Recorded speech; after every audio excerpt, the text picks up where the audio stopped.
The Wednesday week is sponsored by Bentoria.com. That's BENTORIA.com. There's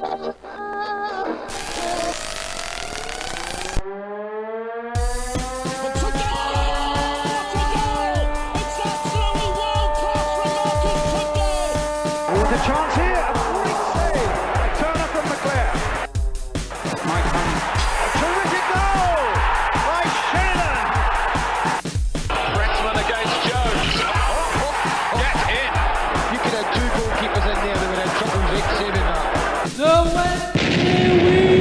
Hello there, ladies and gentlemen, and a very warm welcome to the Wednesday week, the Sheffield Wednesday podcast. I'm Lord Hillsborough, and with me online, first of all, we have Victoria. Hello there, my darling.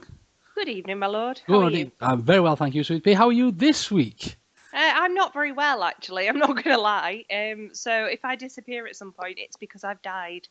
Okay. So, yeah. That's a happy start to the show. Fantastic. And James, how the devil are you? Oh, boy. I'm absolutely fine, to be honest. I'm still enjoying Guinness. What is it, nearly a week later? Yeah, it's a prolonged celebration in my world.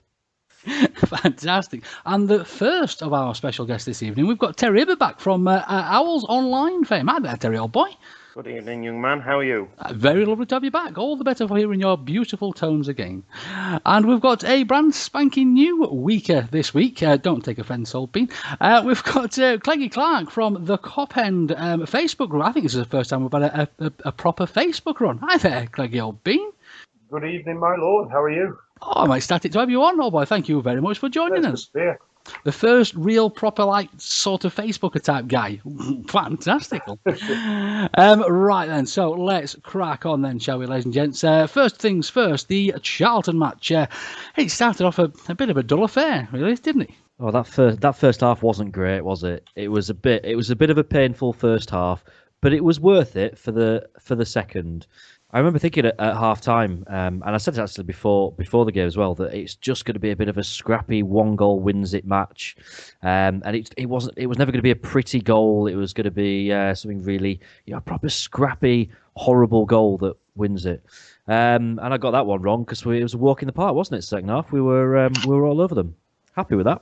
Absolutely, it was rather lovely, wasn't it? Carlos, in his post-match, did mention that, quite simply, he was asked why we start slowly, and he mentioned that, well, quite simply, we're just waiting for the other team to tire themselves out chasing us round, and then we can see our lovely, beautiful football when they're all puffed out, basically. Is that true, though, or is it because we generally seem to start with 4-4-2, and we're not very good when we play 4-4-2, and then Carlos thinks, I forgot. Yeah, we don't really do 4-4-2, do we? And then changes it to, I think it was it 4-2-3-1 that we were playing in the second half, and we win games. Yeah, we've got Atiniu on the left wing by the end of the game. That says a hell of a lot.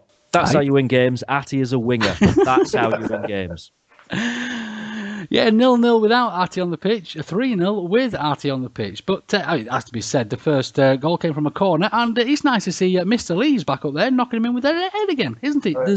He was told to score, wasn't he, apparently, this week? Absolutely. He was always going to score that, though, wasn't he? You could see the amount of space around him before the kick even went in. He was always going to score that. It was a great header, but it was always going to be his ball. At the time it went in, though, I half expected the referee giving a free kick to them because by the time the ball had gone in, it looked like Tom had used their defender like a ladder. It was all over the back of him. But hey, I'm not complaining. I thought exactly the same thing. I looked straight at the linesman, waited for the flag, looked at the referee, expected the red card to pop out of his pocket. Didn't come. Goal given. Happy. The referee was quite relaxed, though, wasn't he, when you think about it? Even with Fessie's celebration, which obviously we'll come to, he didn't even book him for running into the cop. He was quite... There were a few things, you think about Hutch in the first 3-4 minutes. There were quite a few things on Saturday that, had it have gone the other way, we'd have all been moaning about it now. But it's like I said before, we don't realise when it happens to us. Yeah, but Vicky, we're Stuart Atwell, though, and he's got a history of not seeing things, especially goals. True. But to be fair to him, I thought he was quite good, actually. As you said, he let a few things go, which maybe other referees would have given. But then the other glaring miss of his was the non-sending off in the dying embers of the game, because that tackle on Jack Hunt was horrendous. It was nearly murder. I didn't see it. I obviously sit right on the other side on the north stand, so didn't see it. So did you get a Neither better did view the of rest. it? I'm further back than you, James. I sit, way behind you. And so obviously it was still on the other side of the pitch. Right. But there was no way on earth he was anywhere near the ball. And it would, to be honest, I was quite disappointed in who it was that tackled him. It was Callum Harriott, who I thought was their best player. And to be honest, I think he's a cracking player. He was by a mile. And it was the tackle of a chap who had enough and just wanted to take the ball home, and his tea were ready, and that were it. Yeah, it was somewhat of a scream from Hunt, but he's not the kind of player that's going to go down easily. Hey, he's a pretty tough chap. Of course, the second goal, when it came in, it came off, of course, who else? Artie at the post, and Fessie's running in there for it. That's something we've seen a lot this season, isn't it? Players actually following in shots. We've seen it with Hooper. Artie missing. Well, Artie missing, yes. But at least when Artie is popping things against things, that sounded wrong in all sorts of different ways, we've got somebody running in to knock him in. There was a bit of a shot from Fessy in the first half that sort of bounced around and came off the keeper, and nobody ran in for that one. I was a little bit disappointed with that. But certainly, Fessy was there again, bless him. And how happy is he when he scores? Bless his little cotton socks. He had a great time, didn't he? He was loving it. He ran straight into the cop. Didn't look very safe. I was getting flashbacks to Leon Clark. But he enjoyed it. It looked like he was desperate for it. But yeah, like we've said, it wasn't great up until that point, up until Lisa's goal. But Ate did come on and make a huge difference, I've got to say. Forestieri, when he scores, it's like he scored his first ever goal, ever. And it's probably the last goal he'll ever score. And he just wants to tell everybody how much he loves them for allowing him to score that one goal in his life. I mean, there were loads of people speaking about Ate's contribution when he came on, and there's no doubt he made a big difference when he came on. But I think one person who was being sort of left behind a little was Alex Lopez, who I thought were fantastic. Some of his passes were outstanding, and the way he just moved play 10 yards further forward, where I know there was the comment about, letting the other team tire themselves out, but no disrespect to Hutch, who I think is a fantastic player and has had a really good season, aside from the games that he misses through injury or, the obvious cards. He seemed to... we played 10 yards deeper when he was on the field. And then when Lopez came on, we played 10 yards further up the field, and it just helped everything. Lopez is a great player. I had the fortune of sitting having a pre-Christmas dinner with Mr. Forestieri. And he said that Lopez was by far the best player in the club. By far. I'm having kind of flashbacks here to conversations in the pub after the match, which I've kind of forgotten all about in the aftermath. But I remember us kind of talking about how Lopez made a difference, because he does come forward in the way that you're not used to. Whoever's played in our kind of defensive central role doesn't really do that, do they? Because obviously Semedo doesn't really do that. He runs around in circles. Hutch does very much stay towards the back line, whereas Lopez kind of did the sweeping up that he needed to do, but wasn't scared to get forward. I've got to say as well. His main role, though, on Saturday, to be fair, Hutch's main role was sweeper, wasn't it? There was no doubt about that. That was the exact thing he'd been told before the game, because he didn't look at doing anything else other than sweeping up. Whereas, like you said, Lopez was just, he was brought on to run forwards, and that's what he did. But I do wonder if that's a Carlos thing, and he probably thought, yeah, maybe the sweeping up thing isn't needed. I'll bring on Lopez. I mean, the other thing about Lopez were the fact that, and Hutch's passes are relatively safe, if you know what I mean. They're not raking balls at a 30-yard cross field like Lopez can do. And again, I'm not belittling Hutch at all. I think he's terrific. But the difference were, instead of a 5-yard pass, you've got a 30-yard pass into space that then creates further space somewhere else, which we didn't have in the first half. It was safe, sideways, or if it was forward, it was only 5 yard. And I don't want us to take risks all the time, but we were doing nothing to unlock the door, for want of a better cliche. Whereas in the second half, it was a ball wide into space or something a little bit different. And I think Charlton struggled with it, especially the longer ball. And I think that's why Ate profited more, because there was a few in the first half that were played long, where Charlton eventually dealt with it. But if we'd have had someone a few inches taller than Forestieri, I think we'd have done better in the first half as well. Yeah. Can we talk a little bit about Aidan McGeady? Because I got a bit of stick a couple of weeks ago for saying that I wasn't really sure that he was offering very much to us. Subsequently proved quite wrong because he went and scored a goal at Forest. But again on Saturday, I just thought that he just doesn't do enough. He doesn't look like a Premier League quality footballer to me. And I'm just not sure where he fits into this team as it stands now. What do you guys reckon? He runs around like a youth team player, doesn't he, that's trying to find his place in the squad. And at the end of the day, he's a qualified player. He's been doing it a long time. He knows what he's meant to be doing. He's experienced enough at the top flight that he should be knowing where to run and when. And he does run about a bit and blame other people as if he's like an 18-year-old kid, and he's not. Yeah, I agree completely. I don't think he's up to scratch at all. I just think in the first half, nobody really managed. We didn't manage to get our game going at all. There was no flowing movements. There were no consecutive passing. And I think everyone really were a bit surprised how difficult it was. But then it would have been interesting to see if he'd been around in the second half when we did start pushing forward, because undoubtedly he's a good player and he does read the game very well. I just think it was probably a good time to take him off and bring on Big Atty. And like we've already said about Lopez, but yeah, I felt like the first half wasn't the right game for a player like him. And maybe the second half we might have been able to profit a little bit more. I don't know. It's difficult, isn't it? Yeah, I mean, the thing is, a couple of weeks ago, in his last home game, I thought he was, the last time we saw him at home, he were terrible. There were an incident where the ball went past him, no further than 5 yards away from him, and he just put his hands on his hips and sort of went, well, I'm not going to get that. And I thought, well, that's not someone who fits in our team, because everybody else runs round, not like a headless chicken, but they all put a shift in. No one more. Forestieri is the perfect example of that. But on Saturday, I thought, like you said, Vic, he does run round a lot, or he runs round a lot more, and there's no doubt he's got skill, but he's just too in and out. There's no happy medium, if you like. He's either on it or he's missing.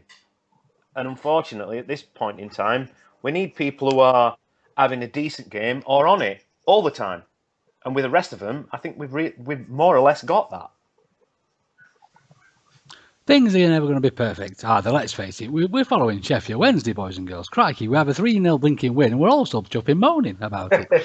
But no, things at the end of the day, it was a nice time, wasn't it? Well, the second half was, anyway. Of course, Mr. Lopez's shot, which after seeing a view from a fan in the Cop, was quite clearly going rather wide, wasn't it? It was nice of Mr. Barr to pop that in for us just to finish off our day in a lovely, lovely fashion. Of course, sorry, just on that subject, can I mention as well a massive thank you to Charlton for playing Rod Fanny, because, I mean, honestly, that first half was a bit dull, but I had minutes upon minutes of fun with Rod Fanny's name. Thank you, Rod. Thank you, Charlton. Do you know what? Fanny. Do you know what? When I saw his name on the team sheet, there were so many things I wanted to happen. I wanted him to get a red card. There were so many things I wanted to put in my match report around the time of the month and everything. But I thought, no, I better not. It's all right, is it really? There's a great point where someone ran towards him in the first half, and I just turned to my weight and went, "Oh, Fanny looks stretched." Didn't go down well with the people sat behind us. I must admit, and I apologise, I cannot for the life remember who put this up, but there's a wonderful, wonderful tweet that said, look, now New who's had his haircut, he's got Fanny all over him, which just absolutely fantastic. I'm really sorry, I can't give whoever tweeted that credit, but it was brilliant. Well done. Are we going to mention that, by the way? Because I was really, really worried when he came on. I thought it was going to be like Samson, and he was going to lose all of his power with New Hugh's little haircut. And he is the reason that I've grown my hair, because I'm hoping that at some point someone's going to have a fancy dress party and I can go as Dave. And now I can't. And it's really sad. I'll shave it off for you. Yeah, I mean, the beard was coming on really well as well, wasn't it? I mean, you've got a good sort of growth on the chin as well, which is coming along. I know, I've been trying, but it's just... I did think when those two came on at half-time, when Atty and Lopez came on, I said they're basically just carbon copies of each other now. One's just like 3 foot taller than the other. They just looked exactly the same facially. Right, and of course, at the beginning of the game, the team were led out by rather a special little chap, weren't they, James? Yeah, we were, and I'm hoping everyone's seen this on social media. There's been some wonderful stuff across Twitter and even in some of the newspapers as well. This was a young lad called Joe who his dad originally tweeted and said that 10 years ago he'd been told that his boy would never walk again. He'd had kind of various different kind of medical and physical issues. And there we go. 10 years later, he led out Sheffield Wednesday at Hillsborough, and looked like he had an absolutely wonderful time. Some great photos, lovely video that's been doing the rounds on social media, and just one of those really nice sort of heartwarming moments that we don't get in football very often anymore, do we? It's all very serious, so it's really nice when there's something like that can kind of make us all smile. Yes, he's an inspiration, is that young man. It's one of them things, as you say, it warms the heart of everybody. We've had a few this year in terms of, the club embracing, everybody really. We've gone through a stretch, and you mentioned, James, it is quite hard-nosed sometimes, football. But this year, I think certainly at Wednesday, I think we've gone a little further than we have done in the past, and I think everybody at the club deserves a round of applause. And like I say, the young man's just great. Just to see him walking around was fantastic. Well, he jogged on, didn't he? He was loving it. He had a great time. It was just, I must admit, I didn't know the story beforehand, like I did with the lad the other week who'd only got one leg, and that was awful. And I knew about that, and that really moved me to tears. But then watching it afterwards was just, and from his dad, that was so emotional and so sweet. And, God bless him. What a great little lad. Absolutely wonderful, absolutely fantastic. Right then, ladies and gentlemen. So just before we finish off with the Charlton game, of course, we have the what's the word I'm looking for here? Instigator of Honolulu Wednesday for the Charlton game with us as well, haven't we, Cleggy? Oh boy, how did that go down? Like a bit of a lead balloon, really. I think, if I'm going to be honest, yeah. Quite a few people. I've seen a few pictures flying around of kids all dressed up in their little dress skirts and nice fancy tops. But I think the majority of fans, it passed them by, which is fair enough. Maybe it's something that's been and gone. We might think about it now and have memories from away games, but perhaps home games aren't the right place for having fun. James, did you wear your T-shirt or what? I did, yes. I wore my palm tree T-shirt. Yeah, it was beautiful. I thought it was very nice. Good. So that was all two of us then. Of course, if people do want to see those bits and bobs, I assume they can see those over at the cop end over there, Holbein? Yep. There's quite a few inflatables flying around until the stewards got hold of them and popped them. Oh, boo, stewards, nasty stewards, boo. We should have got... The stewards wouldn't let me have a can of Vimto once on the South Stand during a friendly game. So I'm not surprised they popped your inflatables. They're all...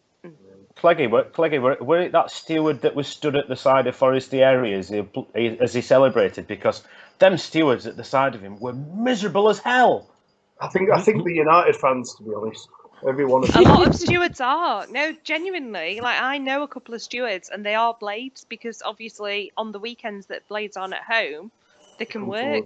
Yeah. So, they are. A lot of them are, unfortunately. I can understand why they're miserable then.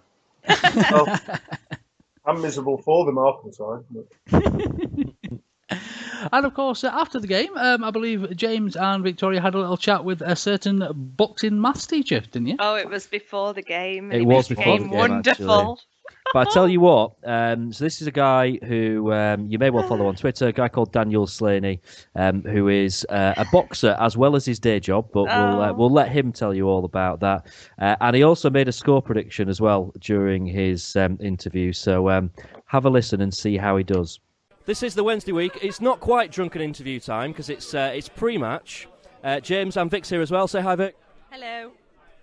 Vic's been a little bit shy, so she's just gonna sit in the background, and we're chatting to Daniel Slaney. Daniel, for anyone that doesn't know who you are, just tell us a bit about yourself.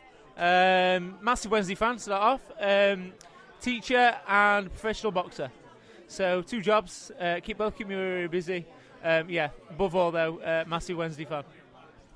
So we're here today for the Charlton game. Obviously, it's before the game. Yep. Give us your prediction. What's going to happen today? Well, I've had a cheeky bet, a couple of quid on 3-0 with a Fezzi first goal. Not entirely sure that it'll come in. I think we'll miss Bannon, but good shout. I think a good 3 points today. I know we've seen the Derby win, prior to kick-off, but I think a good win would be to keep the pressure on them and keep climbing, I think. So how often do you make it to the game? Not as often as I'd like. Wet training on Saturdays obviously gets in the way quite a lot. At least once a month, once every 2 or 3 weeks usually, and get as often as I possibly can. I miss a lot of the midweek games, obviously through work and evening trainings, but it's just nice to get here as often as I can. It's good to feel part of it. It's been a great season, hasn't it? Yeah, absolutely superb. And I think at the beginning of the season, as we saw Calvert-Lewin come back in, come in, take control, take charge. I think we were all a bit unsure, but it's turned into a dynamite season. I just think we've got to keep going. Heads are in the right, in right frame of mind, and they're pushing on. And let's just see where we end up. So, school teacher and boxer, how do they work together? Well, with great difficulty. It's just, it's a challenge. It really is a challenge. But I managed to get my training in the morning before work, and then home and straight to the gym. So it's tough. The kids support me though, which is nice, and I've got a good team around me at the Den ALC in Barnsley, and they really do support me. So it's nice, but it is tough. I'm not gonna lie, it is tough. But we manage the best we can. And you've got a fight coming up soon, is that right? That's right. Yeah, 14th of May at Doncaster Dome. It's going to be nice to be back in my hometown of Doncaster again. I only fought 3 weeks ago today. So straight back in, another 8 weeks. It's 8 weeks from today, so it'll just be good to get in and hopefully get another win under the belt. He made me and my mum very, very happy.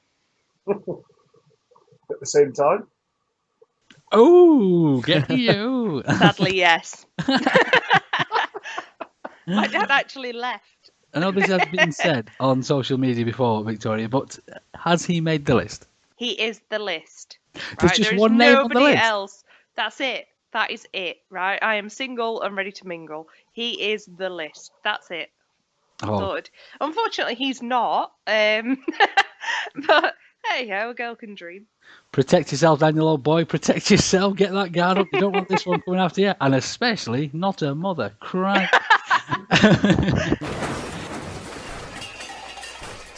Oh, no. Jeeves, we're going to need some more equipment. Then you need to speak to Oddballs, a speciality. What the? Oddballs, a speciality deal in steel, food, and engineering equipment.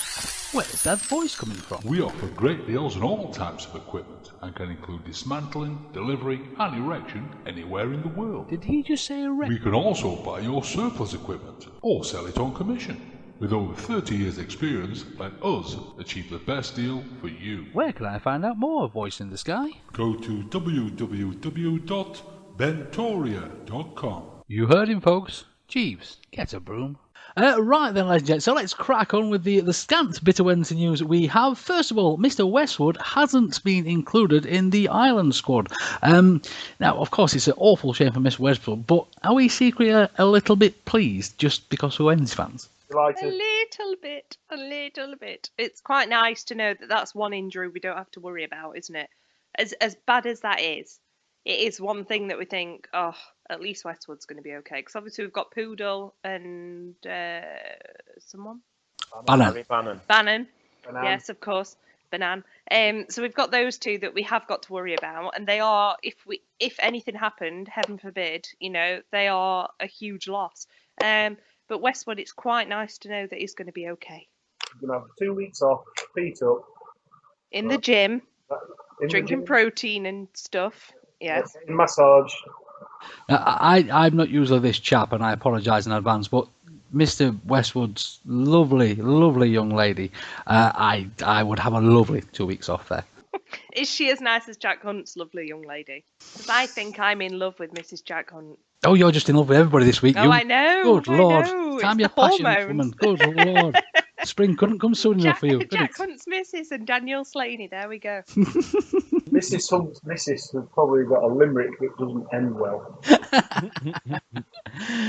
And of course, another bit of sort of international news is that Mr. Wildsmith has been called up for the under-21s, which is brilliant, isn't it? Good experience for him. He's not playing many games, is he? Not playing first team games, which he probably would be. under different scenarios, perhaps. But yeah, get him in the England team, let him have a knockabout with a few prima donna wannabes, and then he can come back to Hillsborough, shoulders back. Yeah, good for him. I'm happy. Well, the thing is about him, we've said it before, he's when he came in, like when any young keeper comes into any side, normally you'll get people going, oh God, is he going to be able to cope? But, you know, hand on heart, I can say, if Westwood were to get injured, and I hope he doesn't because he's great, if he did, I think we all know that Joe can step in and do just as good a job because he's fantastic. And look how young he is as well, and he's ours. He's one of us, which is just fantastic. So for him to get an accolade is even better. Oh, absolutely. Brilliant news. Right, speaking of the youngsters, a young lad, obviously in the development squad, Lewis Price, who I'm sure we've all seen and heard before, he has got a nomination for Goal of the Season, I believe it is. Goal of the month, mate. Goal of the month. I'm not having a good night tonight, am I? Loser. Yeah, so if you pop over there to the League Football Education website, or LFE for short, you can actually vote for Mr. Price and his Goal of the Month. I've been reliably reformed by Mr. Hibbard, which is, again, it's fantastic. All our young players, we're getting out there, aren't they? The names are getting out there. Sheffield Wednesday is becoming an academy, what with Mr. Hurst and etc., etc., etc. We're really starting to get noticed, the young ones, aren't they? We had a few last season as well. Matt Penny were the one who were smacking him in from all angles. And as you mentioned, Mr. Hurst, and he's done it again this week. He scored for the under-21s earlier this week as well at QPR. Yeah, it's great from going from, you know, back in the, I don't know, halcyon days, if you want to call it that, of Wood Beavers and Sean McAllister and all that, and actually getting in the team to then having no one, to now having players with genuine promise again. It just proves how much the club's moved forward in every department. I've just come to terms with the fact that it's not the same Lewis Price who plays in goal. I thought it was the same person. It is rather confusing, that, I must admit. The first time I saw Lewis Price goal for the under-21s, and I thought, hang on a minute, there's something wrong there. Well, you know it's not Lewis Price who's in the goal, because if you watch the video, his shirt's not as big as a kite.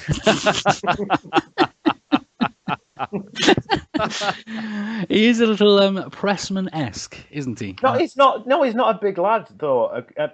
Cleggy mentioned earlier about the Christmas dinner before Christmas. I was as well at the sponsor do, and I were asking Sam Hutchinson about Lewis Price and why he wears this shirt that's like a sleeping bag. And he said even the lads have a go at him and said, look, just get a shirt that fits. And apparently he likes it. He likes them big. The fact that he's big, he likes a big shirt, but I'm just worried. Happy days. I'm just worried if it gets windy, he'll take off. Well, that's why he does it. So when he does dive, a bit of wind, he ends up in the cup. In every sense. And please, Terry, just be careful about saying things like, he likes them big, round Victoria, because that's one of her catchphrases, I'm afraid. Right then, ladies and gentlemen, so let's crack on with a little bit of rumours popping about. Of course, the transfer window is still open at the moment, and a couple of names have been banded around. First one, striker Kyle Lafferty from Norwich, former strike partner of Mr. Hooper. Are we looking for another striker? Do we think this would possibly be a nice addition if we could snag him on loan? Well, according to Leeds fans, I had a Leeds fan that tweeted me today saying, I'm glad he's going to the Wendy's rather than Leeds because you need strikers because you're not doing very well, are you? And it was the funniest tweet I've had all day. Am I allowed to grit my teeth at the thought of Kyle Lafferty signing for Wednesday? Absolutely. I hope, if he does sign, fair enough. Carlos obviously thinks he'll do a job, and I hope he does really well if he does. But he's got a reputation of being a bit of a, in inverted commas, lad. And we've already had one of those, and we know what happened there. And goal machine. Yeah, something machine, yeah. I don't know. He's obviously played at international level as Mr. Lafferty, and he's on Norwich's books. They obviously saw something in him, but I don't know. There's just we've got a nice club with the right players and no little cliques and no, for want of a better way, idiots. He did an interview not so long ago while he was away with Ireland, and there were 2 or 3 players on Sky Sports, and he ended up rolling around on the floor in the background and stuff, and made a proper prat of himself. I'm thinking, what an idiot. So for that, That reason, I'm out. Even like, yeah, something like that. For that reason, I'd hope he doesn't come. But if he does, I'll support him because he's got our shirt on. But I don't like what's come before, shall we say? No, we had a similar sort of discussion when we were speaking about, obviously, Hutch and his interview that he had about the problems that he had. And we said that, obviously, there's nothing to be embarrassed about those sorts of things because we will support the club. We have supported people like that. But you're quite right, Terry. I mean, we've seen it before, haven't we? Obviously, to the extremes of Mr. Nile Ranger and obviously all the mess that happened with Bothroyd, etc., etc., etc., and, of course, Mr. Medina as well. But you're quite right. It's a lovely place to be. All the players seem really happy, and if it's going to upset that balance, is it worth it? Do we need him? That's the question. We've just scored 6 in our last 2, and yeah, we had a little bit of a barren spell before then. But I don't think if you asked Wednesday fans where do we need to strengthen at the moment, I'm not sure there's many that would say, oh, we need another striker in. I think that's one department where when you've got Zhao who can't really get a game, and we've still got Lavery there as an absolute backup if we if we do find that we've got a couple of injury problems, who we know can score goals at this level because he's done it for us before. So I just don't know whether or not we really need him in. And I can't help thinking as well that we must have the laziest scouts in the world because we just buy anyone that Norwich sell, don't we? Or what? It's like half our teams come from Norwich. Yeah, the other halves come from Watford. Yeah. Either that, or I won't say laziest because it depends. If you believe reports on the internet, we watch every Benfica and Sporting Lisbon game. It's nearly every weekend now. There's some sort of report from a Portuguese newspaper that we've either watched, Benfica or Sporting Lisbon or Porto. But it's an interesting thing. Do we need anybody else at all? That's the thing for me. Do we need anybody else at all? With a finished article, I like it. I won't say with a finished article, but I mean, in terms of, the squad unity, how we're playing. I mean, I think it's amazing how a couple of weeks ago we were talking about having a blip. Well, a blip is a draw at Hull, a draw at Brighton, and 1 loss. Yeah, the Rotherham result weren't a good one, but before both them away games at Brighton and Hull, would you have taken a draw? I think everybody would have snatched their hands off. Yeah, you're absolutely right in that regard. I think probably the one area where I would look at and say we could probably do with a little bit of reinforcement, or just an alternative option really, would be central midfield, because I think when everyone's fit, then we look pretty strong in that area.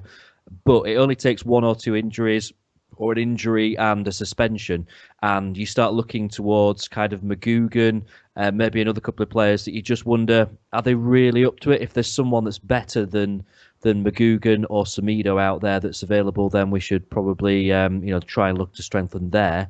But I don't think they are available. I think if they are available, they've probably already gone somewhere. Yeah, I've got no problem with loans coming in at the minute. I think compared to years gone by when all we've relied on the loan players, now what we do is we get a loan player in, we decide if they're any good. If they are, we keep them and we buy them, and if they're not, we send them back. And I just think that policy at the minute that we've got is really good. Keep the revolving door going, get them in, assess them, send them back. If they're not good, I think it's win-win. No, I mean, it makes perfect sense. A little bit of interesting news is Mr. Blackman that ended up popping off on to Derby after Wednesdays were incredibly interested in him, has been told that he can go out on loan. I mean, what we were looking at, £700,000 we were planning on spending that chap, weren't we? Or that was the estimated rumours, if you like. And do you think he's worth the punt on loan after all that? No. Nope. Well, apparently the Derby fans would be very eager for him to chuff off, basically, which is lovely. I did see a few reports that it looks like we've got scouts out in Germany as well. There's a young lad out there in the Tier 2 of the German Football League that's sort of stuck 17 goals in. Apparently, we're out there as well. So we seem to have a bit of a scouting network everywhere at the moment, don't we? Did I say that, or did you refer to it as the German League? Quite possibly. I could have referred to it. I apologise if I did. No offence was intended. Now, Chanel, answer my question. Have we turned into hello, hello? We just resort to this kind of casual xenophobic racism that we end up doing every week without really intending to. And Eddie's not even here. I want no part in this. I can't say I've not seen this stuff about the guy from Germany, although I have seen various tweets and stuff that have popped up. You know, the ones that are obviously kind of titled to sort of lure you in, where it says something like, Wednesday and Derby battle it out for Starlet, and you're like, nah, that's not. I'm not even going to bother clicking on that. So I'm guessing it's that. Went in the sun or something at the weekend as well. Somebody said. Must be true. Yeah, it was in the sun, and it was Wednesday in Birmingham, James. Oh, Wednesday in Birmingham, right? Okay, well, we should get him then, shouldn't we? Well, I don't know. It depends if Jack McGoma can persuade him not to come to Wednesday. Don't go there; they'll make you cry. You'll be having Reader on your back, Colby. We all got told off from Reader for picking on Jack McDomer, so pack it in, otherwise he'll be after you. Right then, legends. So next little bit of Wednesday news, a bit of good news actually. We are now officially mathematically safe from the drop, so we can all breathe just a little bit easier, can't we? I'm going to pour another drink. That's fantastic. Pour me one, Terry. Nah. Yeah, I've got Is one that- Guinness left in the fridge actually. I'll get that out. Yeah, it's good enough Is reason. that a celebration, really? I mean, Years gone by. Well, this is it. I mean, yeah, but it's not years gone by now, is it? It's 2016 and we're absolute loaded. it's a measure of 12 months, if ever there were one. Yeah. This time last year, if we got told this time last year that we're safe, it would have meant that the bottom three were really, really, really bad. Whereas now we're just completely different. And I'm just jealous that you all can celebrate and I feel like crap. So you've not mentioned it. I don't like to. Have some night nurse. Oh, you're my brave little soldier, aren't you, Victoria, my darling? But no, it is fantastic. I mean, I for one, I know it sounds silly, obviously, after the season that we've had, but when I saw that little snippet of information, I just thought, at least we don't have to worry about that. We just have to worry about everything else that goes along with it, don't we? For goodness sake. We celebrate it now. When we actually finish fourth from bottom after capitulating in our remaining games, then we'll not be laughing. All right. Well, look at last year. There were all them stories going around. They're already on the beach and they've got the flip flops on and all that. That story that went round, God knows how many times at the back end of last season, and we couldn't steal a win at the back end of last year. We were terrible. So I had my flip flops on Saturday, but that was because it was apparently Honolulu. Whoever on earth started that nonsense. Not guilty. And of course, last little bit of Wednesday news, so to speak, for this week is that we've been over there in the Portuguese media. They seem to have sort of cottoned on to the fact that we've got rather a lot of Portuguese chaps over here at the moment, and we've got a little bit of a following starting out there, haven't we? We have. I can take a bit of responsibility for this, I think. Normally going to the Riverside like the majority of us do before a game. And as most of you know, I wear a Portugal scarf that I bought the day after we signed Matthias. I thought, right, that's it. I'm going Portuguese. And I bought my scarf. And some lads turned up with a big Portugal flag, saw my scarf, we had a bit of chat, bought a few beers. We came and squeezed in at the back of the cop with us in the second half, as it was 0-0. 2 minutes later, it was 1-0, and then 2, then 3. They had a great time. And yeah, good set of lads. Hopefully they'll be coming up to Sheffield again soon. But more importantly, when we get to the playoff final, I think we're going to be gate crashing their house and stopping with them. So, yeah. Result. Well done. Thank you. Did you happen to point them in the direction of our turning Portuguese song, by any chance, Cleggy, Holby? I didn't, but there was a picture that was taken with us all, and well, I had my scarf aloft, they had their flag aloft, and there was a bit of a song that went very similar to your I'm Turning Portugueser. We actually started just calling them Portuguesers, so whether that's it, I don't know. Yeah, you can take a bit of credit for that, I think. Right then, James, I believe you've got some little bits for us, Holby. Just a couple of things that I've noticed. I think there's been rumours about this for a while, but supposedly the crest on the entrance over the bridge on the south stand, that is finally going to be replaced with the new logo, which is ironic, seeing as the current logo is not even the one that's on there. It's like 20 years out of date, the crest that's actually on the side of the building at the moment. So that's going to look good, isn't it? It's about time that they updated that. Will you be able to see that? People have been no. Unless I'm on a dog walk, no, I can't see that. But again, people have been moaning, saying, "Oh, it's so backdated, going back to this badge." But it's like I said, it looks like a proper football badge. It's Yeah. It has quite nice. It's grown on me actually. I was quite critical of it at first, mainly the eyelashes, but it has kind of grown on me. And I think when you see it on the scoreboard when it's kind of rotating round, Yeah, it and you're looks like, like a oh, it proper does actually look badge. quite good. Yeah. Yeah, I like will the one miss that it we've for got it. at the moment, or the one that we did have, so to speak, was just like an outline and just very, very basic, very sort of like iPhone-esque. But now it's like a proper old school football badge. It's quite exciting. Like, Yeah, let's embrace Terry it. will back me up on this with the steering group when we were sat around the table with Mr. Chansiri and we were talking about the crest. And he said, our current badge, he walks to work in the morning, he goes over the bridge to the south stand, he looks up and he sees a big fat owl that looks like it's been beaten too many times. And it was just a great vision of him walking across the bridge, looking up at this owl and thinking, one day my sons will be changing. Yeah. I like the new badge. Yeah, I think most people have got on board with it. I mean, I know quite a few people have gone into the megastore and bought the retro shirt with it on, the original version of it on, and most people I think are quite like it now, and I think we've come used to it. And the other thing that the chairman mentioned it before is the fact that we've not done anything with that badge really. We've not been a successful club with this badge since it came in, the one that we're getting rid of. So we're coming with a new. Maybe we're clutching at straws a little bit, but change your badge, change your image, change your fortunes, maybe. I think that's the way he sees it. Definitely sees it that way. It's a rebranding, new era. This is my era, so moving forward. Fair play to him, really. I think. Yeah. I think he did the right thing as well by announcing it when he did, because by the time the new shirt comes out in the summer, we've all got used to it, and we've probably all kind of come round to quite liking it. Whereas if it was revealed at the same time as the shirt, it would have taken 3 months before anyone actually turned around and went, "Oh, actually, it's not that bad." So the timing and everything of it was was spot on, really.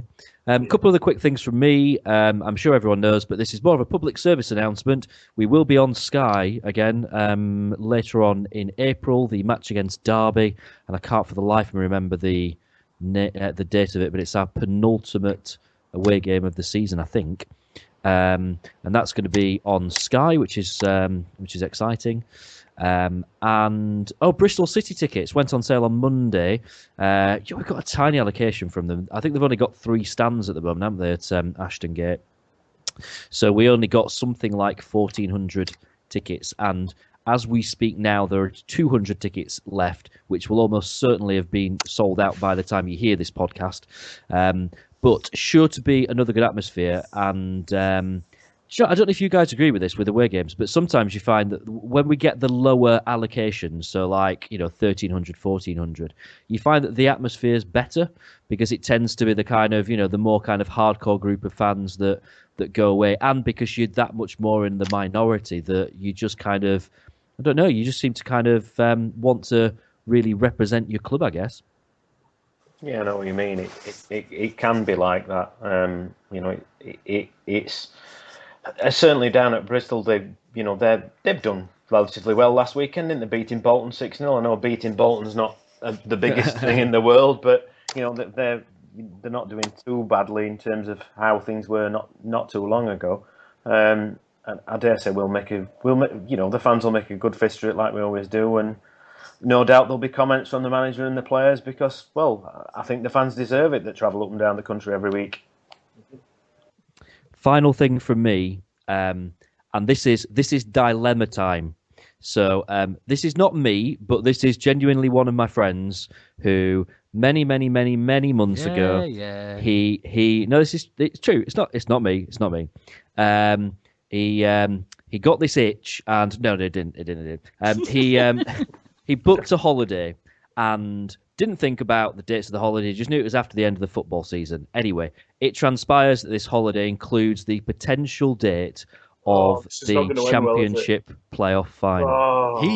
Big Wednesday fan. He's been to just about every away game with us this season. Season ticket holder, has been for many years. But as it stands at the moment, he's due to be in America for the Championship playoff final. What do you do in that situation? If it was you, would you abandon your holiday to go to the playoff final? Would you now be trying to change the dates of it while you still can? Yes. Or would you go away on holiday? No. What would you do? The middle one. You've got time to prepare. Definitely change, yeah. I'm going to France in May, and unfortunately I'll be missing the playoff semis. However, it was either that or miss the final. So I took the semis on the chin, family holiday, be back just in time to go to Wembley. I'd just say he's a silly bugger for booking an holiday. Come on. And that, can we say that? Yeah, he's a silly bugger. I don't know who he is. Mark, say Mark. Just go into summer like any other sane person. The Wednesday week is proud to be associated with Cavendish Cancer Care. Cavendish is a Sheffield charity dedicated to improving the quality of life for people living with cancer. No one should face cancer alone, so Cavendish provides emotional support through counselling and complementary therapies. The services they provide are free of charge and are funded through donations. If you can help or would like to find out more information, you can go to www.cavcare.org.uk. That's CAVCARE.org.uk. Right then, ladies and gentlemen, so that's just about going to bring us to an end of this week's proceedings. Victoria, my darling, if people want to find all of you online and find out if you're any better because you've been a brave little soldier, how can we find you, my darling? I'm on Twitter at Victoria1867. Fantastic. James, where can we find all of the ordinals? And did we find any St. Patrick's Day photos of you there, James? No. St. Patrick's Day was actually quite calm. It all went wrong on Friday when I went to a beer festival and bumped into Adam, who is the guy that designed our recently updated Wednesday week logo.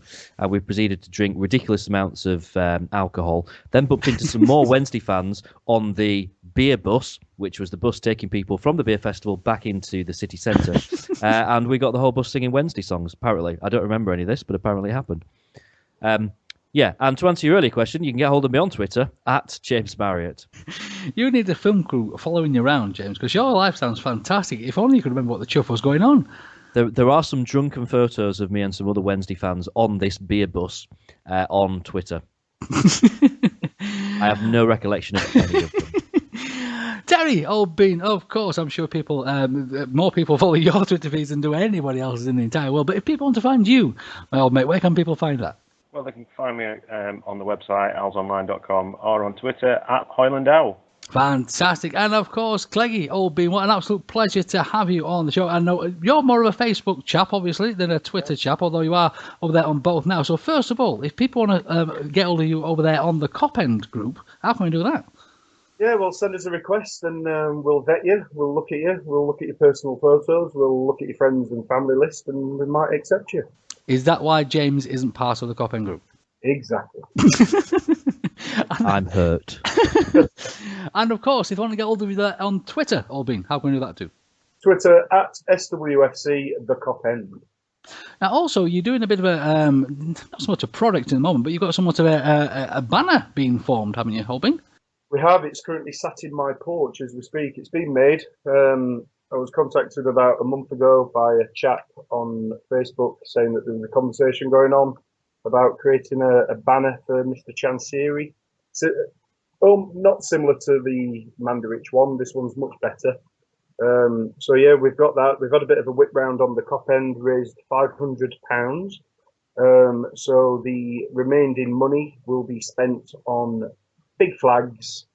I've had the chat with the club. They're happy with everything. I'm hoping to get a few fan-based logos on, including your good selves, Yorkshire Owls, London Owls, Wednesday Eye, that sort of thing. Yeah, so it's a nice little project that I've been working on the last month. But yeah, thanks a lot to everyone that's donated. The guys on the Cop End have been fantastic. Like I say, I asked for a couple of quid and within 2 weeks I've got £500. So very good. I think you should spend the rest on buns and cakes. Or muffs. Get a muff. I've been in trouble for spending money on muff in the past.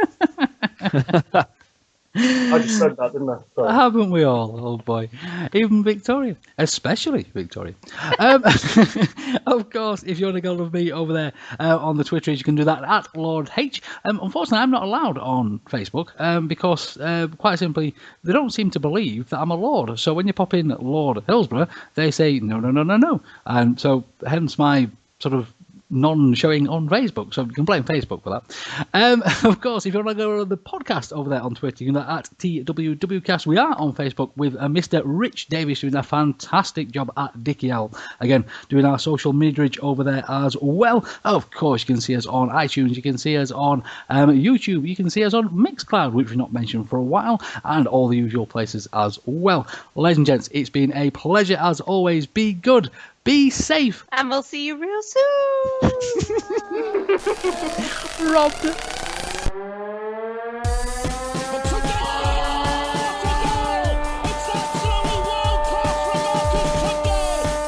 a chance here, a great save. A turner from McClare. Might come. A terrific goal by Sheridan. Brexman against Jones. Get in. You could have two goalkeepers in there that would have trouble with saving that. Right, everybody happy? Give me about 30 seconds. I've just got a wandering child coming to the dining room with me. Ah, bless. Is it a child that you know of, or just Well, yeah. open door policy? No. Not anymore. No, exactly, yeah. Not after last time. There you go, you're safe now. First of all, Mr. Wildsmith has not been included in the Ireland squad, which I think we're a little bit surprised about. But secretly, Hang on, whoa. He's done it again. Wrong keeper, wrong nationality. Oh, Something was wrong there. I'm not surprised at all that Wildsmith's not been called. I haven't either. It's shit. Why is it always me on the outtakes? Why is it It's always you. And obviously Carlos has got, eyes out there. He's going to do, but I just Are you think... doing your washing? Yes, yes, I am. Well, no, I'm not. The washer is. Kyle Lafferty from Norwich, of course, former strike piker of former strikes part. For fuck's sake. That Mr. Blackman, who obviously we were very interested in signing, and ended up popping off to Bolton. That'll be Derby then. Derby. It's not really your night, is it?